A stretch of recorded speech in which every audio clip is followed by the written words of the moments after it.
Hey there, troopers. This is Random Game Channel, and I'm back with another gameplay tips video.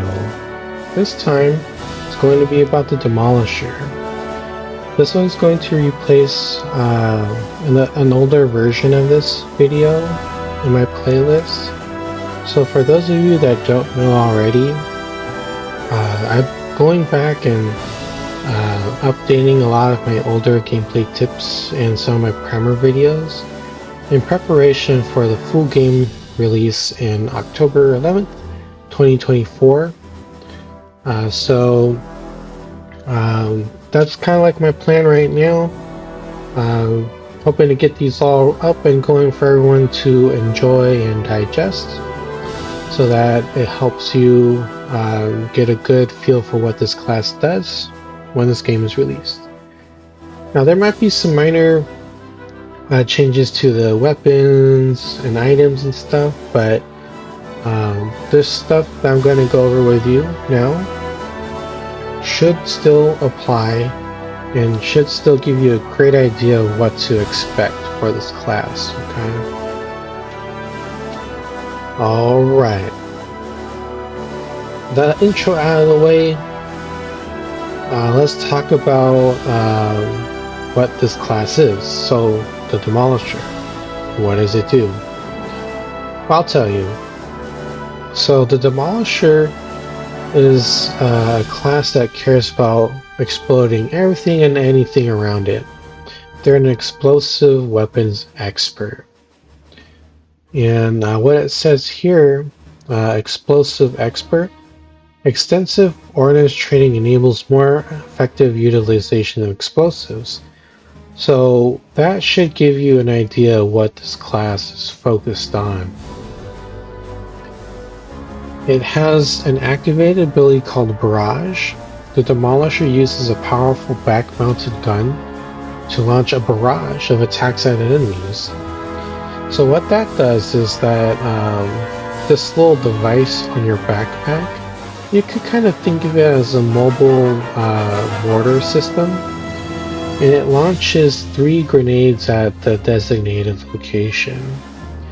The grenades that it launches is going to be based off of whatever grenade that you have equipped here. So to use this activated ability on the keyboard for me is Q. So you hold down on that button, you'll be fixed in place. You'll be able to, rotate 360 degrees around you. And if you push up, that'll increase the range. If you pull down, that'll decrease the range. So once you're ready to launch the grenades, just take your finger off the letter Q, and it'll launch the 3 grenades in a tight cluster. So that's how Barrage works, okay? Let's talk about the class unlockables. As you can see, I haven't unlocked everything again. The reason why I don't have everything unlocked is because I re-enlisted and I haven't had the time to go back and, progress through each of the classes again. I've been busy with a lot of different projects for this game, and I just hadn't a chance to spend some time with the Demolisher. But each class, as of right now, this will probably change in the future. For right now, it's going to be max level of 15, okay? So we'll go through each of the items here. Level 1, you don't get anything, but at level 2, you get the Thermo Charge. 3, you get the Watkins Trigger. 4, you get the Grenade Launcher. 5, Magazine Bandolier. 6 is a Napalm Grenade. Let me scroll a little bit. 7 is the Emancipator. 8 is the pellet-based auto shotgun, which I believe is the pellet-based one, because it doesn't say slug. I could be wrong about it, so you need to double check that. Okay. Next one is a nuclear det pack. And 10 is the cluster grenade. 11 is the improved grenade cooldown. 12 is the utility satchel. 13 is the lure grenade. 14 is prosthetic servos. 15 is the extra primary weapon. Don't worry about not knowing what all these things do. I got you covered, and I'll go over that in just a second. So that was like a nice quick little preview of what you can expect to unlock for this particular class. So moving along, if you want to change the name of this loadout slot, just click on this button and you can change the name to whatever you like. So for example, I have 2 slots for the engineer and 2 for the medic. And you can see you can switch out your loadouts however you like. There's a little bit different for me. So yeah, when you max level a class, you get 1 additional loadout each time. So yeah, that's just something to look forward to. There's going to be more rewards and stuff for that later on down the road. But coming back to the Demolisher. So let's take a look at the primary weapons. Okay, so you might have noticed that I have 3 additional weapons here that are not native to this class. You're probably wondering why. Well, let me tell you. Each weapon has its own XP track. So once you max level it, it's going to be unlocked for all the other classes. The only requirement at that point is that they need to be at the correct level requirement that you normally unlock it in.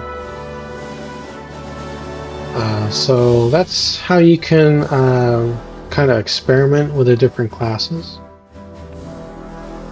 But by default, every class will have access to the Merida Mark I as a default weapon. The Merida Mark I is a good, well-rounded assault rifle that is effective at any range. I can't really say there's too much wrong with this weapon because it's just that good. Like, I enjoy using it. The recoil isn't that bad, and I mean, it's like straight from the movies, man. It's pretty cool.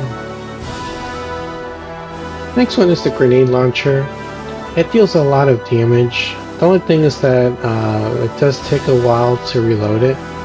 You can only shoot 6 at one time, but you'll be able to clear out clusters of bugs pretty reliably because this thing has good area damage. Next one is the automatic shotgun. Now I assume it's a pellet base because it doesn't say slug. I can't quite remember. So you need to double check that. So yeah, if you like shotguns, this is the thing you want to use. Alright, so those were the native weapons that you can unlock for its class.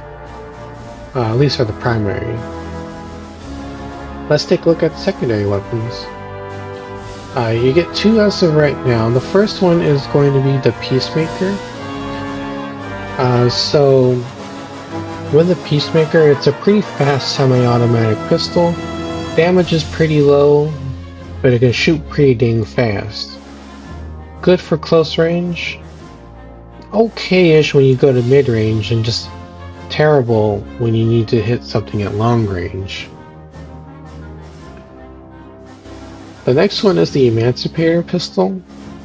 For those of you that have played CS 1.6, this is kind of like the Deagle, or in other terms, it's going to be the hand cannon. So with this pistol, you can see that the damage is significantly higher. However, the recoil on this thing is going to be a lot higher, but with practice, it's not going to be too much of an issue. And the range on this thing is pretty dang good. Like, you can kind of snipe a bug at long range with this thing, and you have a good chance of like killing it. Of course, that's just my take on the pistols. You can use whatever you like. Remember, it's important to use whatever you think you're going to have the most fun with.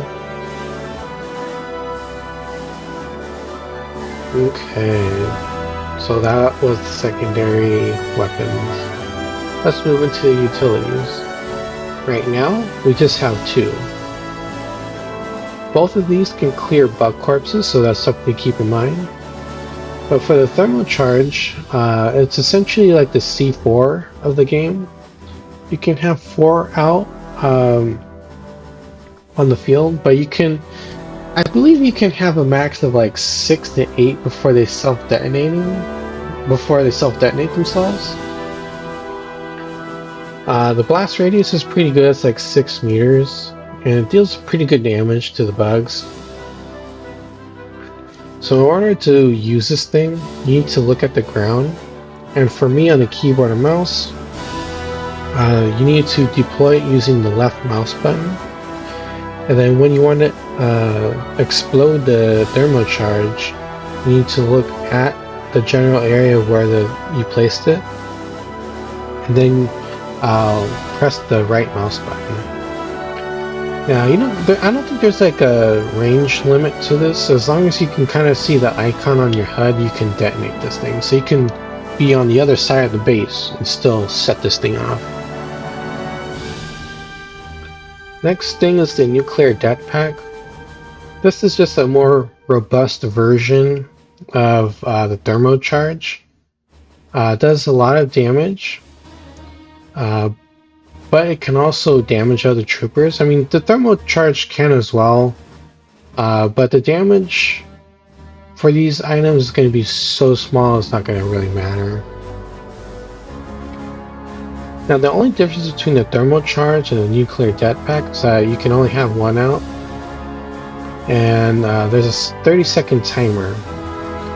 So Thermo Charge is manually detonated while the nuclear death pack is kind of autonomous. But yeah, there you go. Let's talk about grenades. By default, each class gets to use the MX-90 grenade. It's a good, reliable grenade. Blast radius is pretty good at 7 meters. Pretty good damage, and there's a 3-second fuse timer. Napalm grenade. It just creates a burning ring of fire around wherever this thing detonates. The burn time is going to be 60 seconds, but I'm always kind of hesitant to use this thing because when it explodes and when the napalm catches on fire, it's going to obscure line of sight to pretty much anything around it. It's going to be a lot of fire, there's going to be a lot of smoke, and the worst place to throw this thing is at someone's feet. Because once that thing detonates, not only are they going to get damaged a little bit, they're not going to be seeing anything. So you can end up inadvertently getting a trooper killed this way.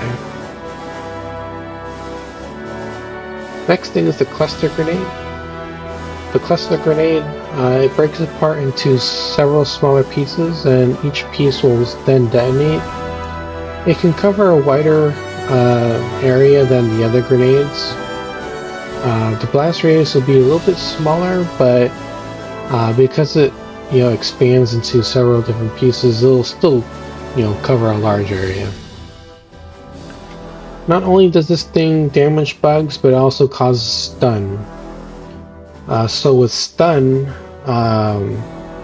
it causes the bug to kind of like sit down for a little bit before it needs to get up again. So this thing is really good at slowing bugs down. Which reminds me, I did forget to talk about the differences between the Peacemaker and Emancipator. One of the biggest differences is that the Peacemaker will cause the bugs to kind of like flinch and move back a little bit, while the Emancipator will stop a bug in its tracks completely due to stun. So again, stun is a thing where it causes the bug to kind of just sit for a second. So just a thing you should know, the Arachnids in this game can lunge at you. Lunging will allow them to dash across the field very rapidly and then attack you.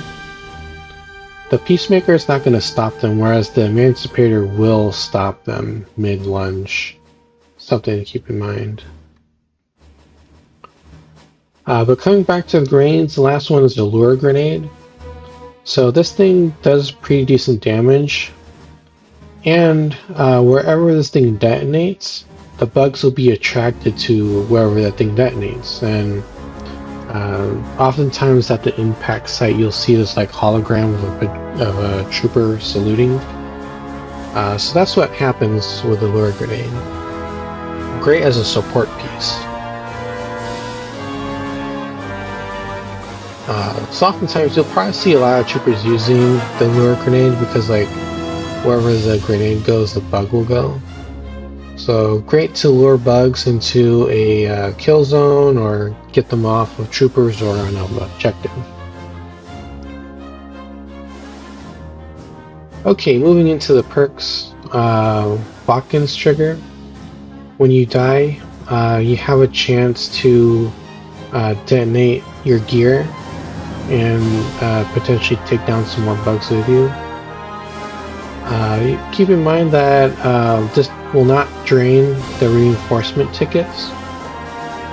So what is a reinforcement ticket? A reinforcement ticket is essentially the life pool of the entire team.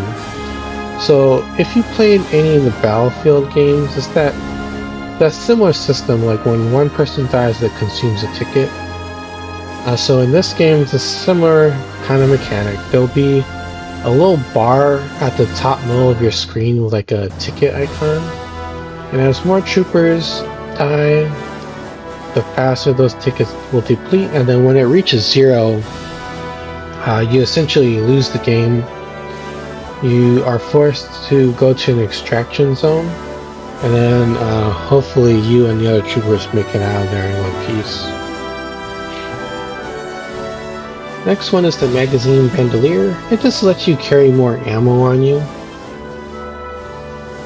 Improved grenade cooldown. This will allow you to use your grenades a little bit faster because it reduces the amount of time you have to wait for them to respawn. Utility Satchel, it'll add 1 to all your utilities. So for example, the Thermo Charge, by itself you get 4, but with the Utility Satchel you get a total of 5. Pretty cool. Next one is the Prosthetic Servos. Your throw distance is increased by 1.5, so throwing canisters, throwing grenades, you'll be able to throw those a little bit further. You also increase your melee damage by 2, and you can knock bags back. You can knock bugs back with this thing. So if you happen to see a Tiger coming at you, so a Tiger is like the super large yellow striped bug. So that thing can one-hit kill troopers. So if you notice that's going to happen, you could just punch it in the face and you can send it flying. I've seen it happen before, and it's really funny to see it. So definitely something to check out if you want to have a little fun bullying the bugs. Last one is going to be Extra Primary. This is going to allow you to just, equip 2 primary weapons. It'll just take up the slot of your secondary weapon, slot.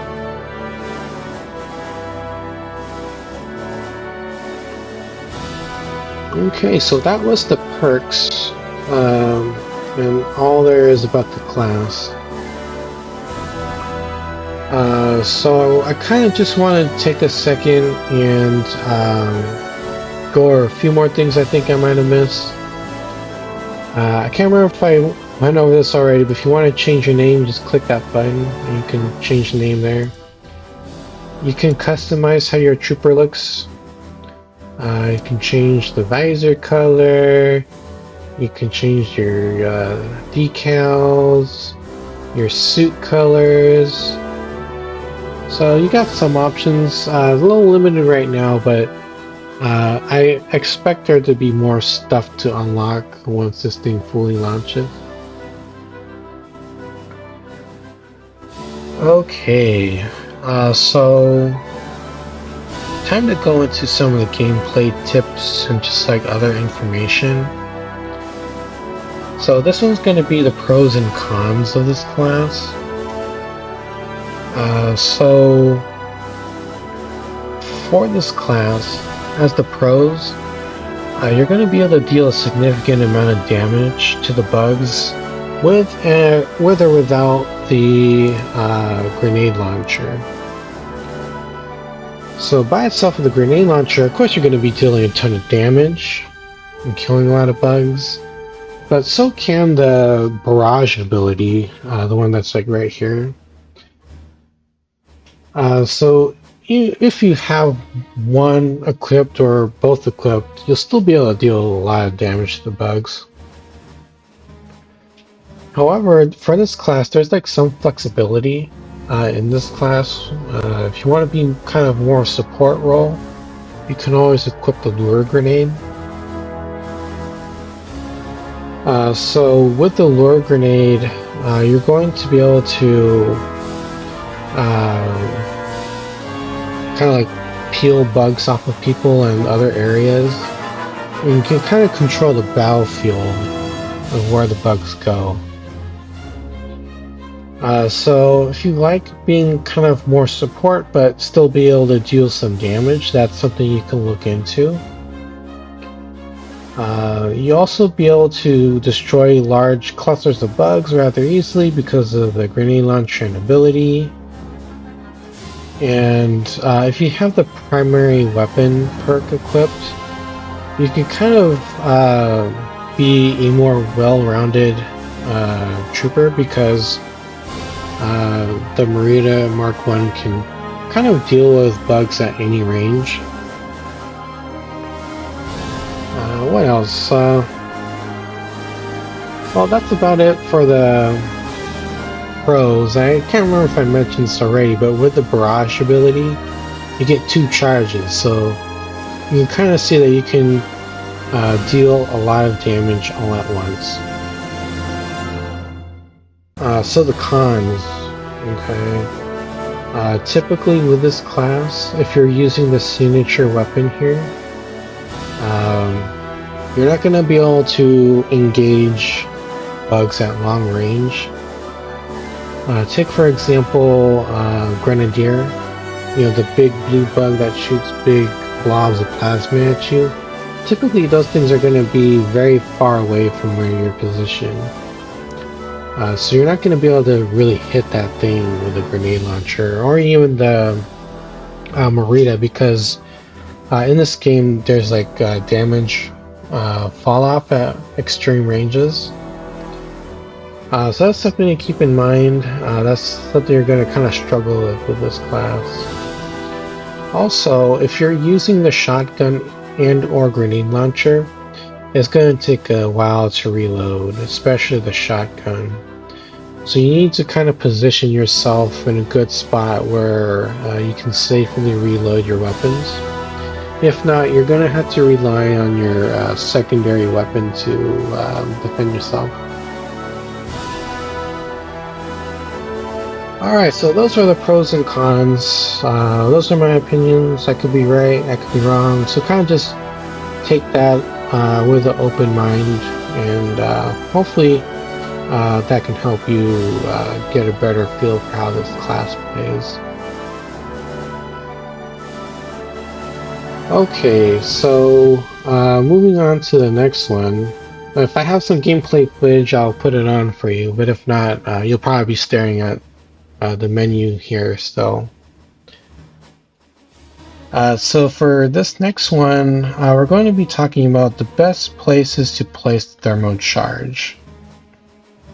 So with this thing, you want to go for wherever you think the bugs are going to be walking in a lot. Now, if you're in a base defense zone or a base defense setting, you want to put these next to the gates, small and large gates. As of right now, the bugs are just coded to go after those structures. Even if like a trooper shooting at them from on top of a wall, they'll just kind of ignore you and just go right at the gate. So those are great places to put the thermal charges. You can also put them next to objectives that you have to defend. For example, advanced and secure, you'll have the opportunity to defend a refinery or defend a point capture zone to reclaim Federation equipment. So those are good places to put them. Also, another really good place to put them is at the entrances and or middle of a kill box. So, you know, once the bug corpses start piling up, you can detonate the Thermo Charge. That'll clear up the corpses, and that'll allow more bugs to enter into the kill box, which you and your team can then decimate, essentially. The next thing I want to talk about is the Demolisher in the kill box, right? Because your activated ability and the grenade launcher deals a lot of good area damage, the Demolisher is going to rack up a lot of XP in those locations. So kind of set yourself up in those spots and, you know, just go to town on the bugs. You'll get a ton of XP and you'll level up real fast that way. Alright, so the last thing I want to go over for this section is the Watkins Trigger. You don't want to activate this thing right away because you know, you don't want to use it on just like one or two drones or like one or two warrior bugs. You want to use it on something like really big, like say a tiger, a royal guard, or even something like a inferno or a grenadier if they're right at that location. So with the Watkins Trigger, once you use it, it's going to take some time for you to respawn. The medics won't be able to respawn you with their equipment, so you just kind of need to wait until you get the opportunity to respawn. So, you know, wait for the right time. Don't just use it right away. That's basically what I'm saying. Next thing is Arachnid corpse cleaning duty. It's expected for a Demolisher to clear up bug corpses. The reason why it's expected of them because, like, you're one of two classes that can clear out a lot of bug corpses at once. So just use the Thermo Charge and the nuclear det pack to get rid of the corpses, because if you don't do that, if you're not managing that very well, the bugs will to start walk up and over their fallen buddies and just waltz into the base if, like, you know, that bug corpses stacked up against the wall. If that happens, they'll just, you know, walk up and over the wall, breach the base, and then it's going to be really hard for you and your team to repel them. So that's something you'll need to manage as a Demolisher. It's not really, like, you know, described here in the game, but that kind of extra duty kind of just like popped up over time as people figured out, hey, Demolishers are good at clearing bug corpses. So don't take it too hard if someone asks you to, you know, make a little side quest and take care of corpses. Alright, so those are all the main tips and stuff I wanted to go over. The last one I want to go over is how to effectively use the grenade launcher. But to do that, I need to head into the VR simulator, so I'll see you there momentarily. Hey there, troopers. So I'm back in the VR training simulator. Just like I promised, I'm going to show you how to use the grenade launcher. So as you can see, I created some structures here. So just to try to give you a demonstration of like how to use this thing when you need to hit something at kind of a further distance from you. Okay, so kind of position myself here. So something from like where I am to the mobile HQ, I typically consider that to be kind of close range. Further than that, we can see that we have some structures that I built. Probably about right here, I would call, maybe like mid-range, kind of pushing long range. But when I'm over here and I'm looking at that auto sentry turret, I consider that for this weapon to be pretty long range, okay? So let's just kind of test this out, right? I'm gonna aim directly at the mobile HQ. Let's see how, far the grenade goes. So as you can see, when you kind of aim towards the center, the grenade takes some time to arc, and then it actually landed at the base of the mobile HQ. So instead of aiming here, I'm going to use these little crosshair lines. I'm just going to go up just a little bit, go up probably one whole tick from where the top of the crosshair is. So about there. So you can see that it's starting to climb up, and that instead of hitting the very bottom, you're going to be hitting kind of like the bottom portion of the panel there. So not completely on the ground like it was before. So I'm going to go up one more tick. So about right there. See how that goes. See, now you hit the center mass of the mobile HQ. So that's kind of how you can like account for the range kind of limitations that this thing can have, because it's not going to just go straight like regular old bullet will. You need to kind of arc it. So that's kind of how you can aim when you're like not aiming down sight. So this is what it looks like when you're aiming down the sight. But the same kind of principle applies. So you probably want to aim about right here. So the second to last line is kind of at the panel right here that you can see. So let's see what that looks like. So not exactly the center, it's a little bit above, but as you can see, that's using these little horizontal lines will help you dial in, and hopefully it helps you get a better understanding of like how to better use the grenade launcher. Okay, so what about something that's like about mid-range, like about right here? I'm going to judge this with my eye and say, what if we want to aim, for the top of where the turret is right here, right? So eyeballing it without using aim down sight, let's try right there. Pretty close, right? We just hit the very bottom of it. So what if we go and aim the last horizontal line at the top of the turret?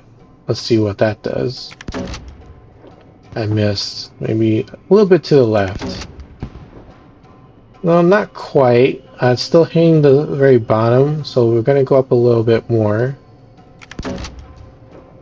Oh, looks like it kind of went right through it. I guess you can't really hit it. I didn't think of that. But as you can see, it does pass right through it, so we're actually effectively hitting the top of it. Okay. But what about the short wall? I'm gonna eyeball it about right here. Let's see how that goes. Not quite. We're hitting the center of the wall. So I'm gonna go up about one more line. There you go. So as you saw, I hit the bottom right portion of the short wall that I installed right there. But what about, aim down sight? Probably the same general area. So let's see. About right here, maybe? There you go. So, for me, maybe it looked a little easy to do, but when you're first starting out, you might have a little difficulty getting it right. That's completely okay because this thing's a little tricky to use. So what about this thing, like way over there, right? Can I even hit it from here? It's gonna be pretty long. So for this one, I'm gonna go up probably like, that's gonna be one full set of crosshairs about right here. Can I do it? Let's see. Nope. Shift left a little bit. Oh, okay. So not exactly at the top of where the turret is, but definitely at the platform where the actual guns are. It's not bad on the first couple of shots. So aim down sight. Not bad. Go up a little bit more. So use those horizontal lines to help you gauge the distance. So we're pretty much zeroed in on it. What if we go up a little bit further? What will that do? Well, we're still spot on. A little bit more. Oh, we missed it because I shifted right a little bit. Let's see. Well, not bad. It passed right through the center of it. So, it'll just take some practice. Don't feel frustrated with it. Don't give up on it because it's going to be a little tricky to use. So maybe we can do a couple more trick shots over here. We're going to try to aim and hit the short wall that's right there. So maybe about right here. Pretty close, right? Not bad. Shifted left a little bit and went up. There you go. Another trick that I like to use is like I tend to shoot in pairs. I don't like just doing, one-off shot and trying to see if it goes. Because if it is going to be a direct hit, I want to make sure that bug kind of like dies, right? So typically with a warrior bug, it's going to be 2 shots. I think same thing for gunners. Tigers can take anywhere between like 4+ shots. I believe a grenadier can take up to 6 shots before it explodes. Inferno, I'm not 100% sure, but it might be similar to the grenadier. And of course, drones and bombardiers, it's going to take 1 hit. So, yeah, this is what I mean when I'm going to take 2 shots. So, about like that. That's okay. We're a little bit short. There you go. So that's what I typically mean when I, shoot 2 times. I tend to burn through ammo more quickly, but if it's gonna hit, it's gonna probably kill the warrior because you're sending out 2 shots, right? Well, how about from like right here to that little structure there? I'm gonna try to aim for somewhere about like the middle of the structure, kind of like right where the top of the crosshair is. It's gonna be kind of far, so Probably something like this. Well, this is going to be an extreme long-range shot. There you go. So, you know, keep working at it. Don't feel frustrated. Keep repeating that. Don't give up on this weapon because this thing kicks a lot of bug butt. Do bugs even have a butt? I don't know. But you kind of get the idea, right? You know, practice makes perfect. Yeah, anyways, that's the last part of my gameplay tips for the Demolisher. I hope all this stuff helps you out. This is definitely going to replace version 1. So, yeah, there you go, troopers. This has been Random Game Channel. Thank you for watching, and I'll see you in the field, troopers.